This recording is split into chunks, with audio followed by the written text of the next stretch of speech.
How could someone who once upon a time loved this today be absolutely livid over the existence of this?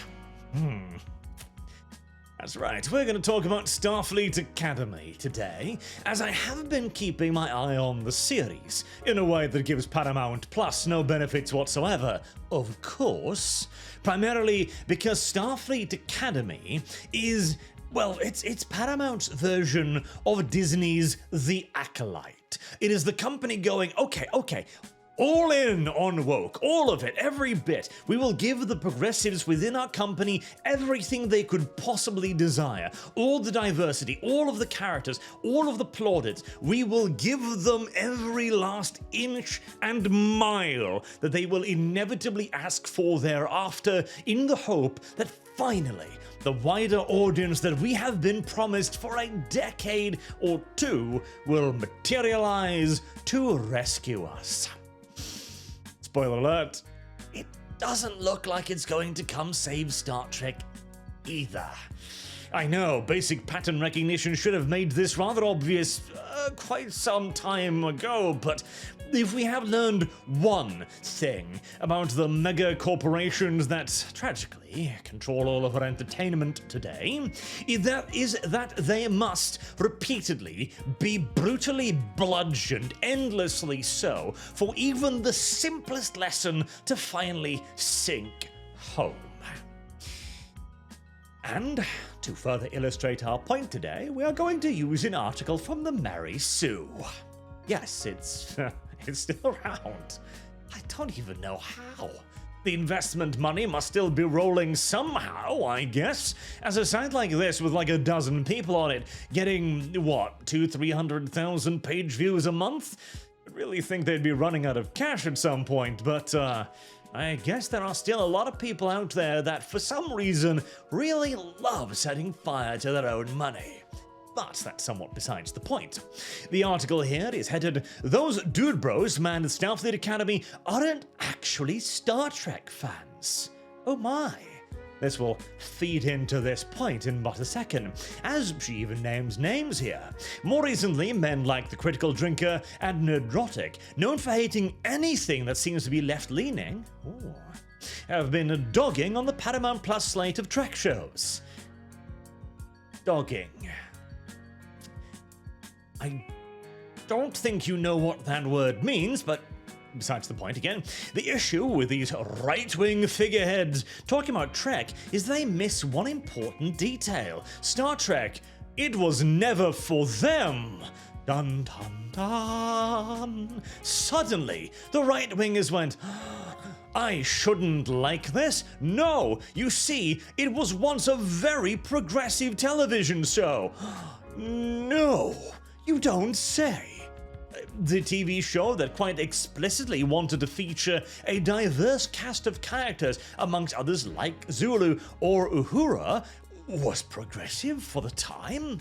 My God, who could have guessed? And here's the thing, yes it was, because the entire point of Star Trek was to show off a more hopeful future. It was to show a world that had overcome the various differences and racial problems that was rife in both the world and America at the time. A better tomorrow. Boy, I wish we could return to those days, rather than now, where we pretty much just assume that the next year will somehow be even shittier than the previous one, but details. But the question then becomes, hold on, I know for a fact at least that Nerdrotic is a Star Trek fan. I wouldn't be surprised at all if the Critical Drinker was a massive Star Trek fan as well, and if they are even talking about it, surely they must have had some interest in it at some point. So we then return to our question, how did we like this and reject this? I would like to bring up another example as well, one of my favourite examples, a couple decades after Star Trek, The Fresh Prince of Bel-Air. There you go. Pretty much whoever you ask is going to have had a very positive impression of this show growing up. And it was indeed one of those revolutionary shows, the first, I believe at least, to feature an all-black main cast. This too, by the way, was a studiously carried out deviation from the original plan, which was to have Will Smith be the classic ghetto-style kid raised by an affluent white family. But then they thought to themselves, hold on, we already have loads of shows basically doing that already, as the late 80s and early 90s were a period in which we had begun to successfully manifest the Star Trek future. We had unironically started to create that period of racial harmony because we had managed to reduce our various cultural differences to something we could joke about. We had comedified it. The various things that differentiated us were now funny ha-has. Oh, white people are really weird about white animals and don't seem to have respect for lions and tigers and other obviously dangerous shit. Meanwhile, the black stereotype, of course, was the Will Smith kid, the flamboyant tough guy from the streets. We had managed to reduce these to things that all of us could laugh at, thereby diminishing the distance between us. And I wouldn't be surprised either if you asked Gary from Nerdrotic or the Critical Thinker today what they thought about the Fresh Prince, they'd probably have a pretty damn positive impression of it as well. So, what changed? How did the Mary Sue turn these people from once allies into now right-wing enemies? Well, quite simply, because the core point of progressivism is, as the name implies, to ever progress, to push forward endlessly so, even when the natural endpoint is reached.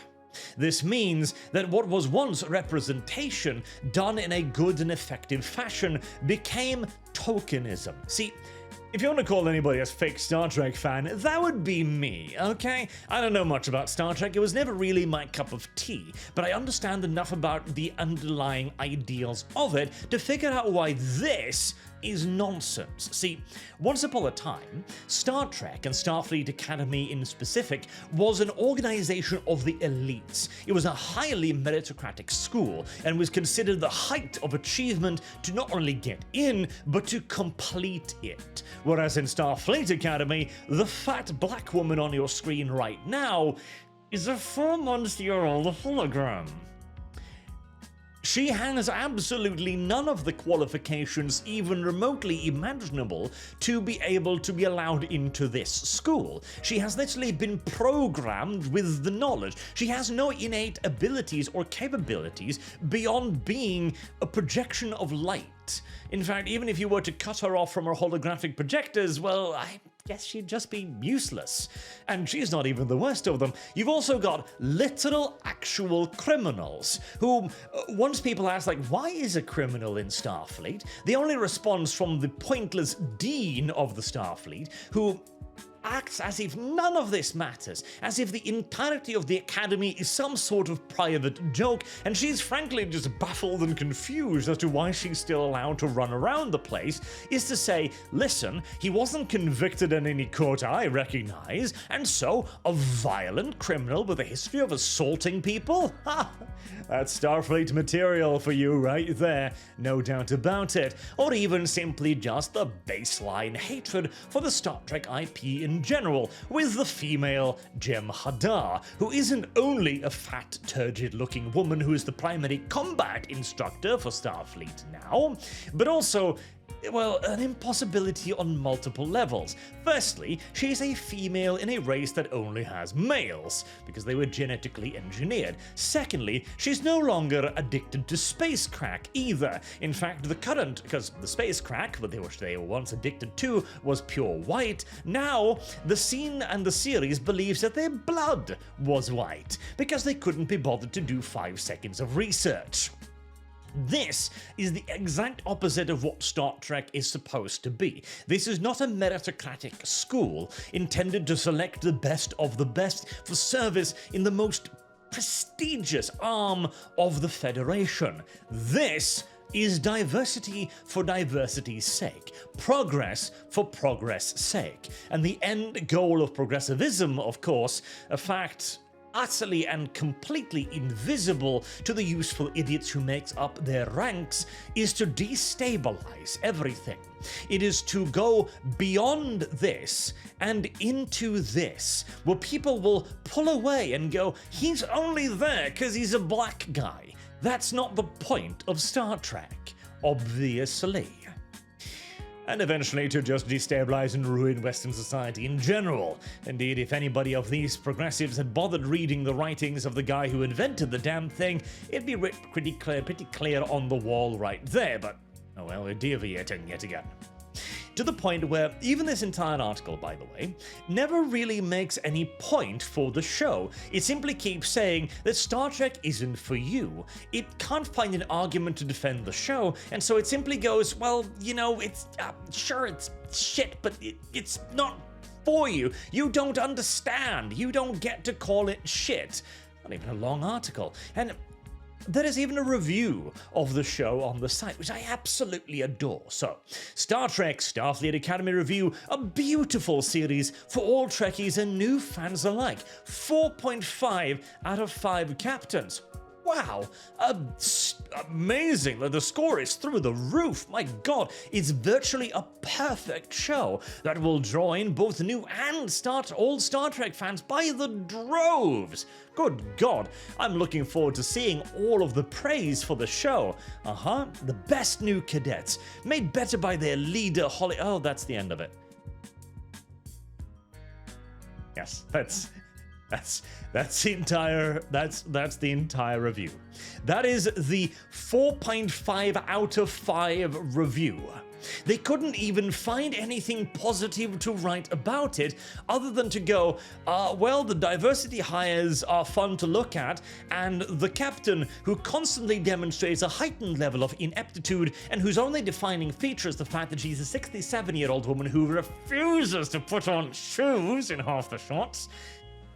Well, she's female, and she's old, which means she's doubly diverse. If only she'd been crippled and black as well, it really would have been ideal. Which leads us, finally, to a fun little piece of statistics here from PBS. Reversal in views of racial discrimination.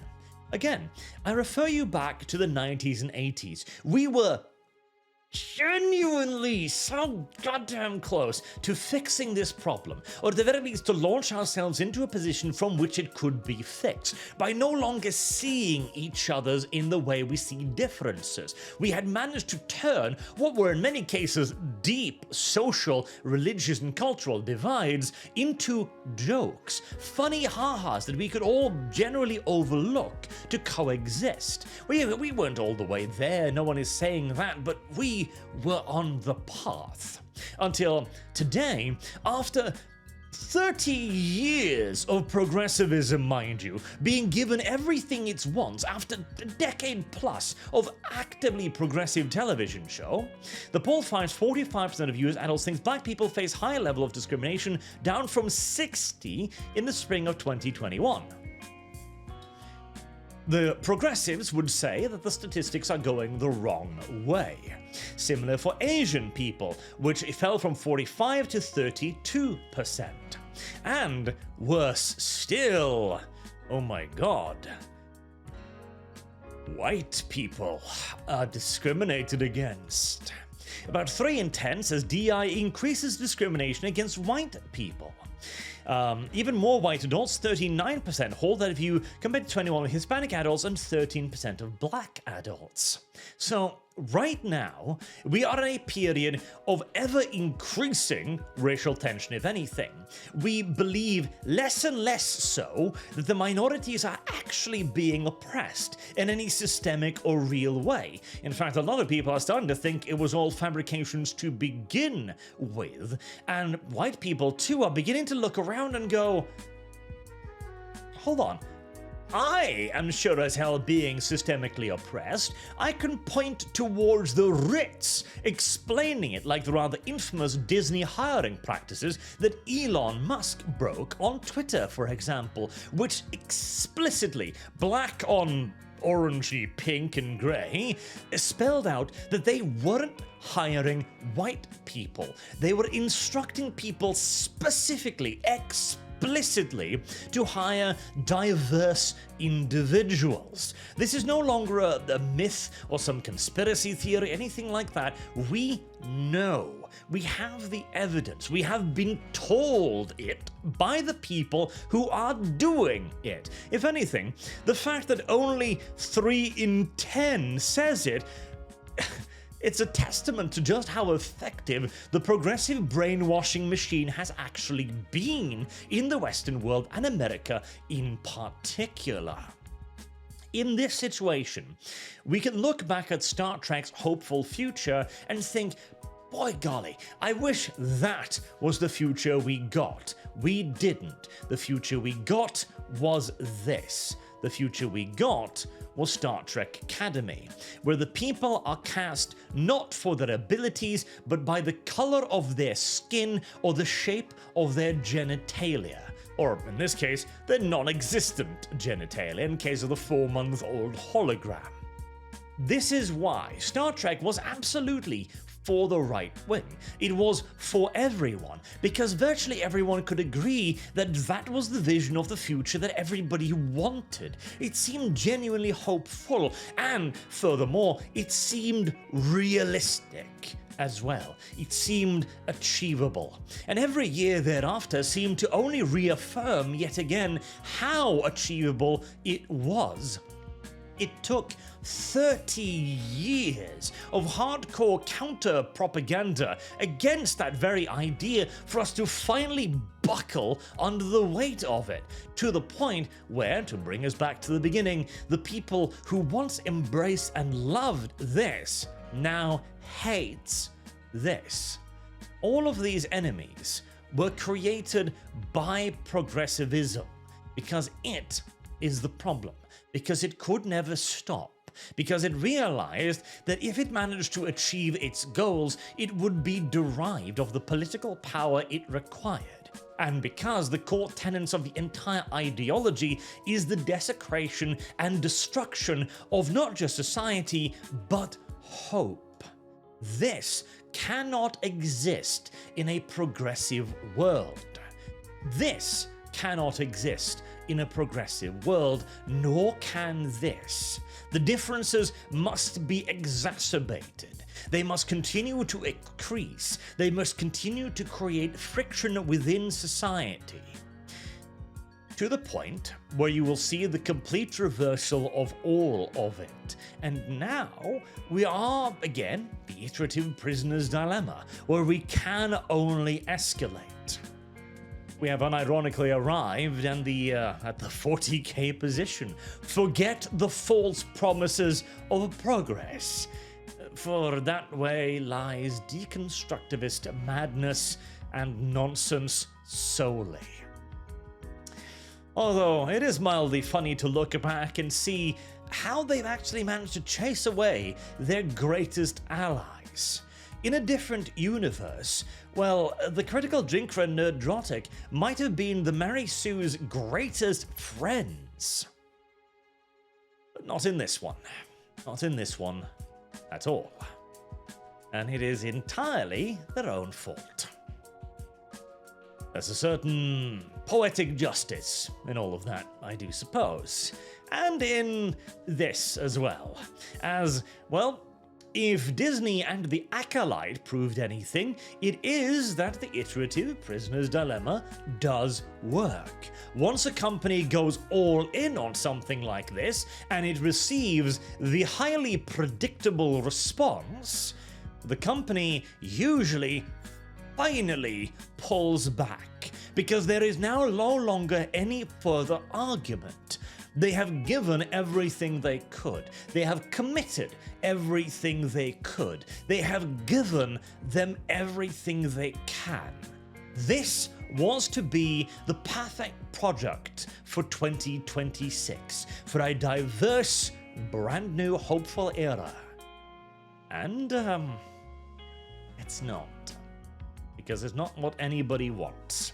And indeed, if we could just return to this, well, everyone would be happy.